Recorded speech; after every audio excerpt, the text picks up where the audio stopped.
नमस्कार and welcome you to world affairs. मैं हूं प्रशांत धवन। नाउ रिसेंटली ये न्यूज पब्लिश हुई है। यहाँ पे आप देख पाएंगे कि उत्तर प्रदेश अब भारत की सेकंड लार्जेस्ट इकोनॉमी वाली स्टेट बन चुका है। यहाँ पर आप देख पाएंगे with 9.2% share in India GDP, Uttar Pradesh is India's second largest economy. हम नॉमिनल जीडीपी की बात कर रहे हैं, ऑब्वियसली इससे रिलेटेड बहुत सारे आर्टिकल्स पब्लिश हुए हैं और मेन जो सोर्स है ना इन आर्टिकल्स का, ये एक्चुअली एक फाइनेंशियल ब्लॉगिंग वेबसाइट है जिसका नाम है SOIC फाइनेंस। और इन लोगों ने रिसेंटली ये मैप तैयार किया, इंडिया की जो स्टेट जीडीपी है उसके हिसाब से मैप बनाया। और यहाँ पे आप देख पाएंगे उत्तर प्रदेश को ये कह रहे हैं कि भारत की जो टोटल जीडीपी है, जो आज के समय एज ऑफ नाउ हम मान के चल रहे हैं 3.7 ट्रिलियन डॉलर से ऊपर है। कितना ऊपर है एग्जैक्टली अभी पता नहीं है हमको, बट ये तो तय है कि 4 ट्रिलियन के पार अभी हम गए नहीं हैं। हम अभी भी 4 ट्रिलियन और 3.7 ट्रिलियन के बीच में कहीं हैं।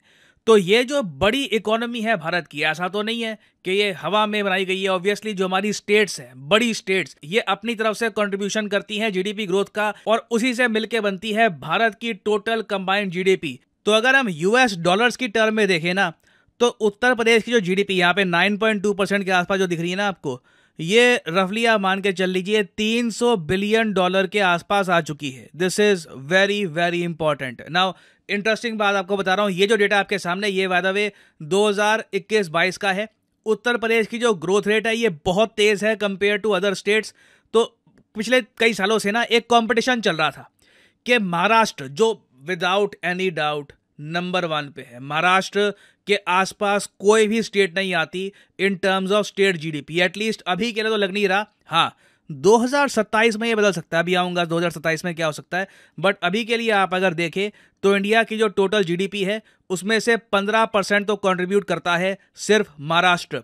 तो महाराष्ट्र की जो जीडीपी है ये बहुत ज़्यादा बड़ी है, 400 बिलियन डॉलर से ऊपर आपको मिल जाएगा इसका कंट्रीब्यूशन। मगर सेकंड स्पॉट के लिए ना एक रेस चल रही थी कि तमिलनाडु, उत्तर प्रदेश या फिर गुजरात, कौन स्टेट आगे आएगी। कर्नाटका का भी लोग कह रहे थे कि कर्नाटका भी काफ़ी ग्रो कर रहा है, बट जो एस्टिमेट सामने आ रहे हैं वो देखकर इस रिपोर्ट में क्लेम किया गया है कि यूपी का सेकंड स्पॉट पक्का है अभी के लिए। 2027 के लिए तो इस लिस्ट में उत्तर प्रदेश आपको सेकंड स्पॉट पे मिलेगा। बट यहां पर मैं ये कहूंगा कि आबादी ना महाराष्ट्र और उत्तर प्रदेश की इतनी डिफरेंट है। आप अगर आबादी देखो महाराष्ट्र की तो लगभग आपको 11-12 करोड़ के आसपास मिलेगी, वेरास उत्तर प्रदेश की जो आबादी है ये 20 करोड़ के आसपास है। तो आबादी का ह्यूज डिफरेंस है। इस वजह से ना जो एवरेज पर कैपिटा इनकम है उसमें आपको बड़ा डिफरेंस दिखेगा बिटवीन उत्तर प्रदेश और महाराष्ट्र। अगर हम बात करें पर कैपिटा के हिसाब से, जहां पे पॉपुलेशन का फैक्टर भी हम काउंट करते हैं, तो नंबर 1 पे आएगा महाराष्ट्र, फिर तमिलनाडु, फिर गुजरात और फिर उत्तर प्रदेश। तो अभी देखिए उत्तर प्रदेश को और ग्रो करने की आवश्यकता है। ये सेकेंड स्पॉट ना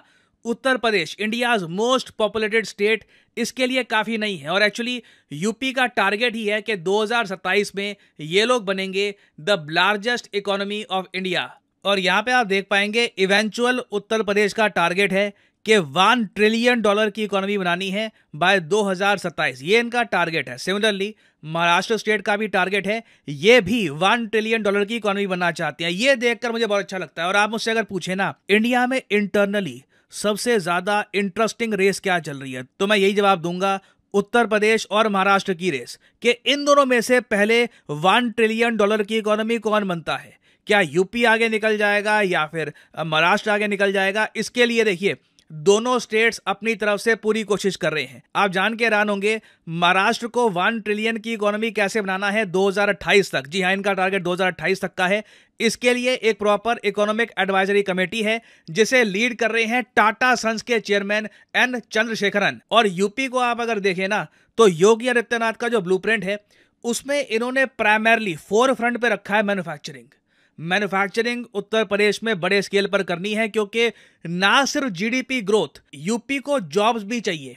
सिर्फ जीडीपी ग्रोथ से काम नहीं चलेगा। उत्तर प्रदेश की आबादी एक्चुअली इतनी ह्यूमंगस है ना कि यहाँ पे आपको कॉन्स्टेंटली जॉब्स प्रोड्यूस करनी होगी, तभी लोगों की क्वालिटी ऑफ लाइफ में आप डिफरेंस देखोगे।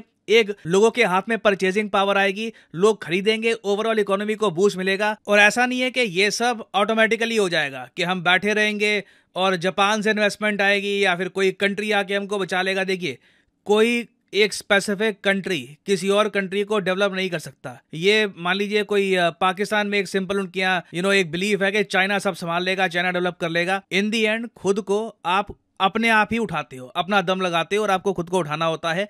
और उत्तर प्रदेश का प्लान ये है कि ये लोग इंडस्ट्रियल पार्क और लॉजिस्टिक्स देखिए मैन्युफैक्चरिंग की बैकबोन है। आप जब तक लॉजिस्टिक्स मतलब कि एक चीज को दूसरी जगह पहुंचाने का जो सिस्टम है ये आप स्मूथ, इजी, फास्ट नहीं करोगे, आपकी स्टेट में मैन्युफैक्चरिंग नहीं हो पाएगी। तो इसके लिए ऑलरेडी उत्तर प्रदेश की सरकार ने कहा है कि 40,000 करोड़ रुपए ये और खर्चने वाले हैं। उसके अलावा आप अगर देखें तो उत्तर प्रदेश में ना रिकॉर्ड तोड़ स्पीड से जो एक्सप्रेसवे बनाए गए हैं, इनके इर्द गिर्द 32 इंडस्ट्रियल सिटीज बनाने का प्लान है। ये जो इंडस्ट्रियल सिटीज हैं, अगेन मैं ये कहूंगा ये कोई आम शहर नहीं होंगे। इंडस्ट्रियल सिटी प्राइमरली मैन्युफैक्चरिंग को सपोर्ट करने के लिए बनाई जाती है। यहाँ पे आप कह लीजिए बड़े स्केल पर वर्कर्स, इंडस्ट्री से रिलेटेड जो लोग हैं वो रह सकते हैं। तो 32 इंडस्ट्रियल सिटीज बनाई जाएंगी। ओवरऑल मैं कहूंगा आने वाले 5 साल ना उत्तर प्रदेश के लिए मेक और ब्रेक ईयर है, क्योंकि जितना पैसा गवर्नमेंट बहा रही है इंफ्रास्ट्रक्चर खड़ा करने में, या तो इस पैसे को देखकर बहुत सारी इंटरनेशनल कंपनीज या फिर इवन इंडियन कंपनीज भी उत्तर प्रदेश में मैन्युफैक्चरिंग स्टार्ट करेंगी, या फिर अगर अनफॉर्चुनेटली ये उस लेवल पर नहीं हो पाया जितनी हमारी उम्मीद है तो दिक्कत भी आ सकती है, क्योंकि सरकार ने अपनी तरफ से काफ़ी पैसा खर्च दिया बट रिजल्ट देखने को नहीं मिला। तो मेरी पर्सनली उम्मीद यही है कि उत्तर प्रदेश प्रोग्रेस करे और इनका जो ये प्लान है सफल हो जाए और भारत को पहली $1 ट्रिलियन की स्टेट मिले 2027 में ना। हो सकता है कि आप में से कई लोग पूछें कि उत्तर प्रदेश के अलावा बाकी स्टेट्स का भी बताओ कि उनका क्या अभी परसेंटेज है भारत की जीडीपी में।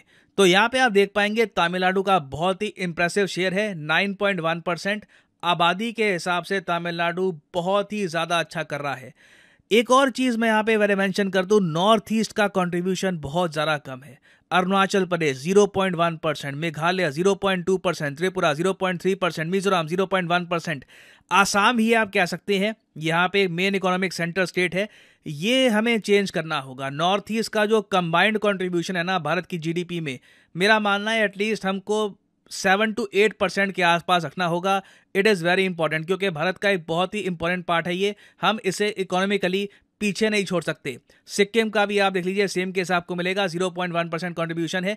बिहार आप देख लीजिए 3.7%। ये एक और स्टेट है जिसे इंप्रूवमेंट की आवश्यकता है, क्योंकि तेलंगाना, मैं आपको बताऊं, तेलंगाना अगर जो टोटल कंट्रीब्यूशन है जीडीपी में इसमें 4.2% दे सकता है, तो बिहार 3.7% पे क्यों? जबकि बिहार की जो आबादी है ये 13 करोड़ के ऊपर है, तेलंगाना की आबादी 4 करोड़ के आसपास है। तो ये जो गैप है ना ये भी हमको ब्रिज करना होगा। और ऑफ कोर्स हम अगर इंडिया के नॉर्थ में देखें तो यहाँ पे आप देख पाओगे जम्मू कश्मीर का भी अभी जो कंट्रीब्यूशन है काफी कम है, 0.9%। जम्मू कश्मीर में जैसे जैसे इन्वेस्टमेंट्स आएंगी, जॉब्स बढ़ेंगी, यहाँ का कंट्रीब्यूशन भी आपको बढ़ता हुआ दिखेगा। सेम केस मैं कहूंगा हिमाचल प्रदेश, उत्तराखंड, इवन पंजाब में कहूंगा। पंजाब में बहुत पोटेंशियल है बट अभी भी यहाँ पे जो टोटल कंट्रीब्यूशन है पंजाब का ये बिहार से भी कम है। पंजाब आपको मिलेगा 3.4% पे।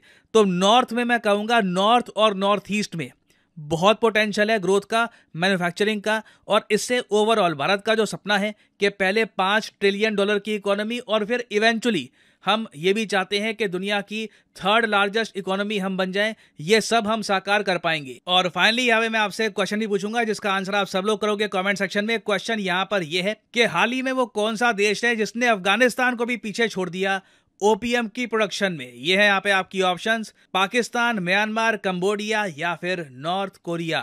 कमेंट सेक्शन में करिए उत्तर। जो लोग सही आंसर देंगे कोशिश करूंगा कि उनकी कमेंट को मैं हार्ट दे दूं ताकि बाकी लोग समझ पाए कि सही उत्तर क्या है। और अनअकैडमी के देखिए ऑफर चल रहे हैं आज के समय। ये जो ऑफर्स हैं इनको आप यूज कर सकते हैं टू गेट डिस्काउंट। तो कमेंट सेक्शन में लिंक आपको मिल जाएंगे। आप यहाँ पर कोर्स ओपन करके you can use the code PD10 और आपको डिस्काउंट मिल जाएगा।